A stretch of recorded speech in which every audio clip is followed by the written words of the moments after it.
Well, I dug up a hole here at the house site where I want to build. You can see these yellow stakes for each corner. That's a corner, and that's a corner.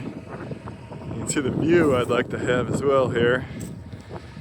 But, so here's the issue. I think I found bedrock here. I've been digging.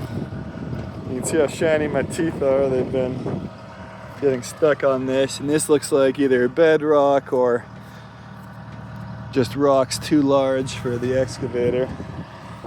So when I dig the footings, I'm probably going to need either a jackhammer or some way to blast.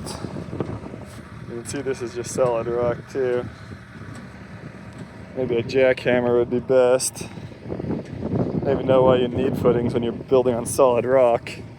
Maybe I should ask the county if they'll just let me pour the foundation basically as soon as I get down to this rock. I don't know what the rules are.